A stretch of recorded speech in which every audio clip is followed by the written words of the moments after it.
अस्सलाम वालेकुम व्यूअर्स, मेरा नाम Mohammad Asib and I welcome you to the 14th lecture of freelancing tutorial series. पिछले लेक्चर के अंदर हमने वेब होस्टिंग के कांसेप्ट्स को सीखा था और देखा था कि हम किस तरीके से अपनी वेबसाइट को इंटरनेट के ऊपर लाइव कर सकते हैं।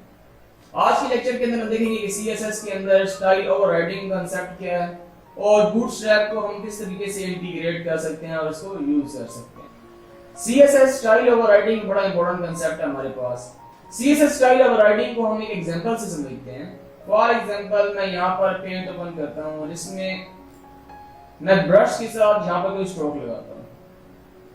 अब मैंने यहाँ पर कुछ लाइन लगा दी, कुछ कलर कर दिया, ब्लैक कलर कर दिया। आप ये समझिए कि मैंने यहाँ पे कुछ ना कुछ CSS अप्लाई करके इसमें कलर लगा दिया। अब अगर मैं इसके ऊपर एक कलर और अप्लाई करूँ तो अब आप देखिएगा जो पिछला कलर है वो हमारे पास खत्म होता जा रहा है और उसके ऊपर दूसरा कलर हमेशा शो होता जा रहा है। CSS स्टाइल ओवरराइडिंग का बिल्कुल सेम कांसेप्ट हमारे पास है। इसमें ये होता है कि अगर हमारे पास कोई पहले हम प्रॉपर्टी अप्लाई कर दी है हमने किसी एलिमेंट के ऊपर, अगर हम उसी के ऊपर दोबारा फिर कोई प्रॉपर्टी असाइन करेंगे तो जो पहले प्रॉपर्टी हमने असाइन की हुई है वो खत्म हो जाती है। हम इसको एग्जांपल से समझते हैं।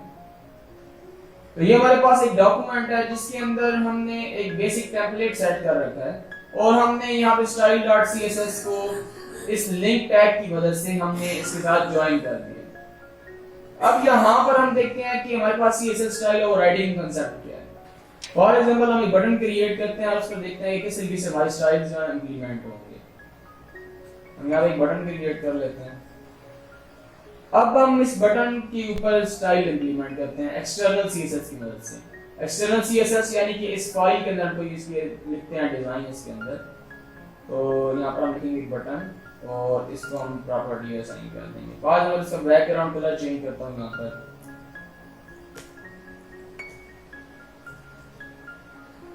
अब यहाँ पर इस बटन के ऊपर CSS अप्लाई हो गई है और डिजाइन चेंज हो गया इसका, इसका कलर चेंज हो गया। इसी तरीके से हम डिफरेंट और भी इसमें डिजाइनिंग कर सकते हैं। अब यहाँ पर अगर मैं फॉर एग्जांपल स्क्रिप्ट का टैग लिखता हूँ, यहाँ स्टार्टिंग टैग के अंदर स्टाइल का टैग बनाएंगे और इसके अंदर हम इसका बैकग्राउंड कलर फिर चेंज करते हैं। फॉर एग्जांपल मैं यहाँ पे बैकग्राउंड कलर रेड कर देता हूँ। अब देखिए यही बटन है, इस बटन का पहले कलर था हमारे पास ब्लू और अभी रेड हो गया। अब ये जो प्रॉपर्टी है ये भी इसी बटन पे इंप्लीमेंट हो रही है और ये जो प्रॉपर्टी है ये भी इसी बटन पे इंप्लीमेंट हो रही है। अब डिपेंड करता है कि कौन सी प्रॉपर्टी बाद में आई है। देखिए जब एग्जीक्यूशन स्टार्ट होती है वो टॉप से बॉटम होती है। यहाँ से स्टार्ट होगा टॉप से और यहाँ से जो हमारे पास जो कंप्यूटर है वो देखता आएगा, जो लाइन उसको मिलेगी वो एग्जीक्यूट करता आएगा।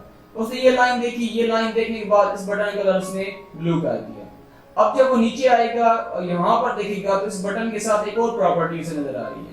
अब ये प्रॉपर्टी फिर वो असाइन कर देगा। अब जो एंड रिजल्ट है वो हमें शो होगा और हमारे पास जो CSS की प्रॉपर्टी है वो ओवरराइड होकर हमें शो हो जाएगी। तो ये हमारे पास CSS ओवरराइडिंग कांसेप्ट है। इसके अंदर जो हमारे पास जो हाईएस्ट प्रायोरिटी है वो हमारे पास इनलाइन CSS की है और उसके बाद हमारे पास इंटरनल CSS और फिर एक्सटर्नल CSS। तो ये हमारे पास ओवरराइडिंग कांसेप्ट हो गया। नेक्स्ट हमारे पास है बूटस्ट्रैप इंटीग्रेशन। बूटस्ट्रैप इंटीग्रेशन का मतलब है कि हमने बूटस्ट्रैप को अपने प्रोजेक्ट के अंदर, अपनी वेबसाइट के अंदर किस तरीके से यूज करना है। तो हमारे पास दो तरीके हैं इसमें। फर्स्ट तरीका ये है कि अगर हम बूटस्ट्रैप की वेबसाइट पर जाएं और वहां से हम उसको डाउनलोड कर लें। इस सिनेरियो में ये होगा अगर हमारे पास इंटरनेट नहीं है तो तब भी हम इसको यूज कर पाएंगे। सेकंड तरीका ये है कि हम बूटस्ट्रैप का CDN अपने प्रोजेक्ट के अंदर इंप्लीमेंट कर दें। CDN stand for content delivery network, यानी कि जो हमारा बूटस्ट्रैप होगा वो इंटरनेट पर ही मौजूद रहेगा, हमारे कंप्यूटर में नहीं होगा। हम खाली उसका URL अपने प्रोजेक्ट के अंदर इंप्लीमेंट कर देंगे और हम बूटस्ट्रैप को यूज कर पाएंगे। लेकिन इसमें यह होगा कि जब तक हमारे पास इंटरनेट मौजूद रहेगा हम इसको यूज कर पाएंगे और जब हमारे पास इंटरनेट नहीं होगा तो हम बूटस्ट्रैप को CDN की मदद से यूज नहीं कर सकते। तो दोनों तरीकों से इसका इंप्लीमेंट करते हैं। गूगल के ऊपर आपने लिखना है डाउनलोड बूटस्ट्रैप। आपने फर्स्ट रिजल्ट के ऊपर क्लिक करना है। यहाँ पर अब हमारे पास बूटस्ट्रैप की मेन वेबसाइट शो हो गई है। यहाँ पर हमारे पास जो बूटस्ट्रैप है वो दो ऑप्शंस के अंदर डाउनलोड हो सकता है हमारे पास। एक हमारे पास है कंपाइल्ड और दूसरा है सोर्स फाइल्स। कंपाइल्ड CSS ये है कि इसके अंदर हमारे पास जो बूटस्ट्रैप है वो लेस साइज के अंदर अवेलेबल होगा, वो एग्जीक्यूट हुआ है और उसके अंदर जो फाइल्स हैं उनका साइज कम होगा। हम इनमें से दोनों को किसी भी यूज कर सकते हैं। अभी हम यहाँ से ये वाला डाउनलोड कर लेते हैं। यहाँ से हम इसको डाउनलोड कर लेंगे और अपने प्रोजेक्ट के अंदर जो कि हमारा वेब नाम का फोल्डर है इसके अंदर पेस्ट कर देंगे। यहाँ पर हम इसको एक्सट्रैक्ट कर लेते हैं।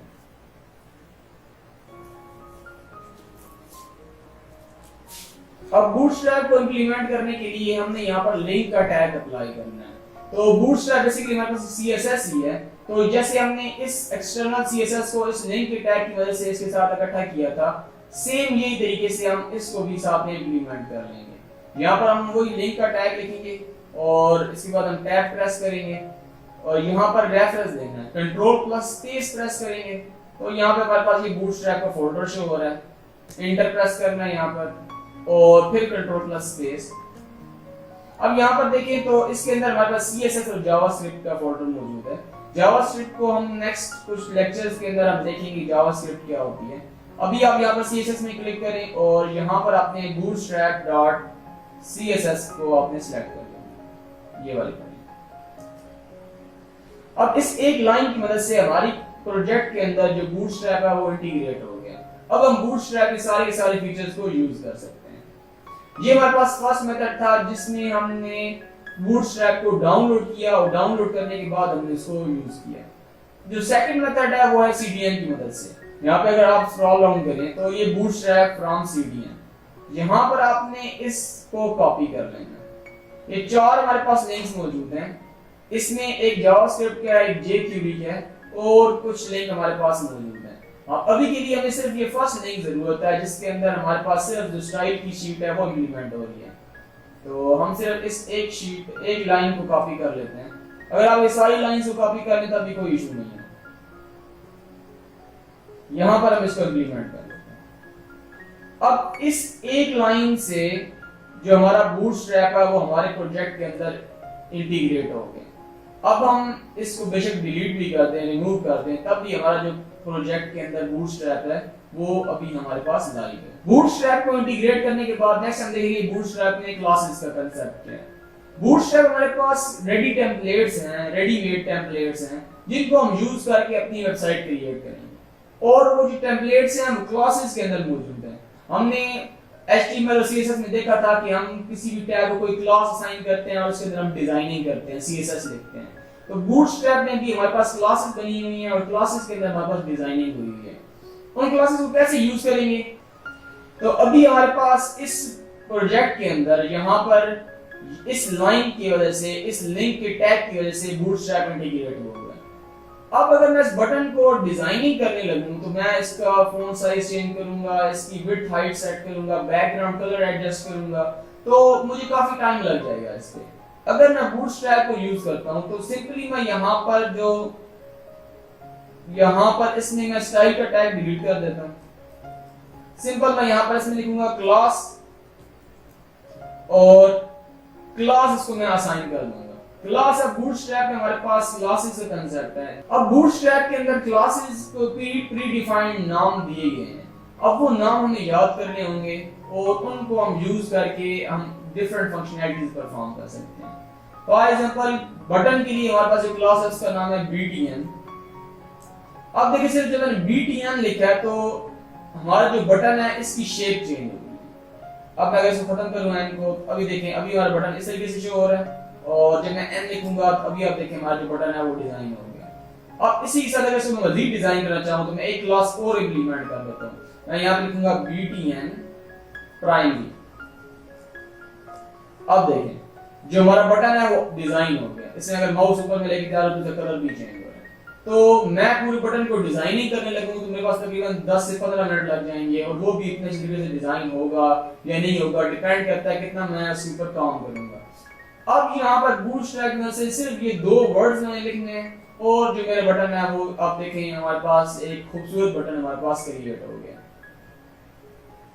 अब इसी तरीके से बहुत सारे बूटस्ट्रैप के कंपोनेंट्स हैं, उनको हम यूज कर सकते हैं। आपने यहाँ पर गूगल पर सर्च करना है बूटस्ट्रैप कंपोनेंट्स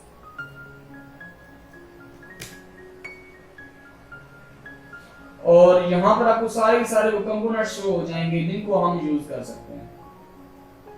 जैसे हमारे पास ड्रॉप डाउन मेन्यूज हैं, उसके लिए हमने सिंपल ये ड्रॉप डाउन मेन्यू क्लास यहाँ पर लिखेंगे। इस तरीके से हमने बटन की क्लास के लिए BTN लिखा। जैसे अब यहाँ पर देखें तो ये बटन है। तो इन बटन्स को हम यूज कर सकते हैं। हमने जो BTN प्राइमरी यूज किया था वो ये वाला बटन था, ये आप देख सकते हैं, ये वाला बटन। अब इसी के अलावा हम इसमें और भी डिफरेंट बटन, और यहाँ पर आप देखें तो हमारे पास बने बनाए स्लाइडर्स तक मौजूद हैं। स्लाइडर्स जिसमें हमारे पास जो वेबसाइट के ऊपर जो इमेज है वो रोटेट हो रही होती है, तो अगर हम खुद से क्रिएट करने लगे तो वो बहुत एक लेंथी काम है। और यहाँ पर हमारे पास रेडीमेड अवेलेबल है, इनको हम यूज करके आसानी से हमारी जो वेबसाइट है वो चंद ही घंटों के अंदर एक खूबसूरत वेबसाइट क्रिएट कर सकते हैं। और बूटस्ट्रैप का सबसे इंपॉर्टेंट फायदा है कि हमारे पास ये भी है कि जो हमारी वेबसाइट क्रिएट होगी वो रिस्पॉन्सिव होगी। रिस्पॉन्सिव का मतलब ये है कि वो हर डिवाइस के ऊपर हमारे पास प्रॉपर्ली शो होगी, उसके अंदर जो डिजाइनिंग है वो रिस्पॉन्सिव होगी। तो यहाँ पर हमारे पास ये सारी हमारे पास इसमें ये कंपोनेंट्स मौजूद हैं, इनको हम यूज कर सकते हैं। इसी के साथ साथ अगर हम इसके अंदर कुछ कस्टम चेंजिंग करना चाहें, अभी तो रेडीमेड डिजाइन हमारे पास अवेलेबल है, लेकिन मैं चाहता हूँ इसके अंदर मैं कुछ डिजाइनिंग खुद से करना चाहता हूँ, मतलब ये डिजाइन मेरे पास मौजूद है, इस हिसाब से कुछ इसमें चेंजिंग करना चाहूँ, तो हमने पहले कंसेप्ट देखा है CSS स्टाइल ओवरराइडिंग का, हम यहाँ पर वो वाला इंप्लीमेंट कर सकते हैं। हम यहाँ पर देखें तो इसमें BTN और BTN प्राइमरी ये दो क्लासेस इसमें इंप्लीमेंट हुई हैं। अब इनमें से मैं किसी क्लास को भी ओवरराइड कर सकता हूँ। यहाँ पर फॉर एग्जांपल मैं स्टाइल के अंदर ही यहाँ पर मैं एक क्लास बना लेता हूँ .btn की। अब ये जो BTN की क्लास है ये हमारे पास बूटस्ट्रैप की क्लास है। अब इसके अंदर जो कुछ मैं लिखूंगा वो हमारी जो BTN बूटस्ट्रैप की क्लास है उसको ओवरराइड कर रही होगी। फॉर एग्जांपल इसमें मैं विड्थ सेट करता हूँ यहाँ से 100 पिक्सेल्स, तो अब आप देखें हमारा जो बटन है वो चेंज हो रहा है। तो जो बूटस्ट्रैप की क्लास है उससे इसकी डिजाइनिंग हुई है और उसके बाद मैं खुद भी इसके अंदर चेंजिंग कर सकता हूँ। अब मेरी मर्जी है कि मैं इसको जो ओरिजिनल क्लासेस हैं इनको ओवरराइड करूँ, या इसको मैं खुद से कोई क्लास असाइन कर देता हूँ, फॉर एग्जांपल ABC, और यहाँ पे मैं उस ABC को डिजाइन कर लूँ, तो इस तरीके से भी मैं यहाँ पर इसको ओवरराइड कर सकता हूँ। तो जो हमारे पास बेस्ट तरीका है वो ये है कि हम बूटस्ट्रैप की क्लासेस को ही ओवरराइड कर लें।